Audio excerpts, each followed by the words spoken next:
ছাত্র জনতার অভ্যুত্থানের মধ্য দিয়ে ক্ষমতাচ্যুত হয় আওয়ামী লীগ। পতনের পর ভারতে আশ্রয় নেন শেখ হাসিনা সহ আওয়ামী লীগের শীর্ষ নেতারা। এরই মধ্যে আওয়ামী লীগ নতুন সংকটের মধ্যে পড়েছে। দলের নেতারাও নিজেদের দোষ স্বীকার না করে একে অপরকে দোষারোপ করছেন। নেতাকর্মীরা বিশ্বাস করেন কোথায় ভুল হয়েছে তা পেছনে ফিরে দেখা দরকার দলটির। সংবাদ মাধ্যম আল জাজিরায় প্রকাশিত এক প্রতিবেদনে উঠে এসেছে এসব তথ্য। আল জাজিরার প্রতিবেদনে বলা হয়, যখন 2024 সালে 16 জুলাই ছাত্র আন্দোলনে পুলিশের গুলিতে রংপুরে নিহত হন আবু সাইদ, তখনও আওয়ামী লীগের অনেক নেতা ঠান্ডা মেজাজে আরাম করছিলেন। তাদের কাউকে কাউকে তার অফিসে কোনো স্থানীয় কবি কবিতা পাঠ করে শোনাচ্ছিলেন। আবৃত্তি শেষে তিনি বলে ওঠেন, ওয়ান্ডারফুল।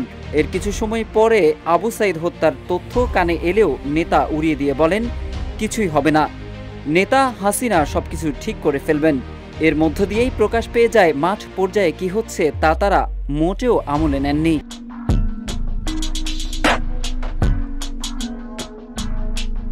প্রতিবেদনে বলা হয়, অজ্ঞাত স্থান থেকে 16 জানুয়ারি আল জাজিরাকে ফোনে আওয়ামী লীগের যুগ্ম সম্পাদক আ.ফ.ম. বাহাউদ্দিন নাসিম বলেন, তারা আন্তর্জাতিক ষড়যন্ত্রের শিকার, যা শিগগিরই প্রমাণ হবে।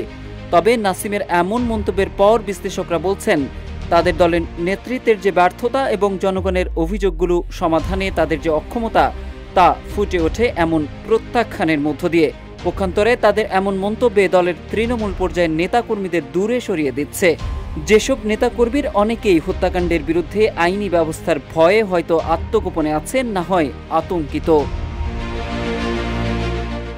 প্রতিবেদনে আরও বলা হয়, খুলনার স্থানীয় ছাত্রলীগের এক নেতা বলেন, যখন টেলিভিশনে নাটকীয় পলায়নের দৃশ্য সম্প্রচার হচ্ছিল, তখনও কিছু নেতাকর্মীকে নিয়ে তিনি রাজপথে অবস্থান করছিলেন।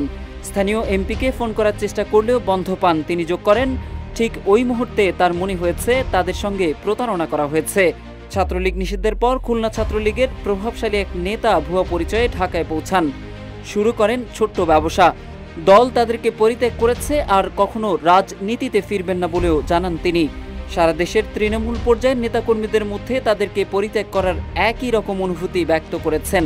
বহু নেতাকর্মী রয়েছেন নীরব।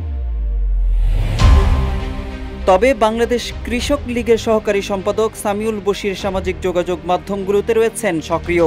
তিনি আল জাজিরাকে বলেন, প্রতিশ্রুতিবদ্ধ নেতাকর্মীদের বছরের পর বছর এক পেশে করে রাখা হয়েছে।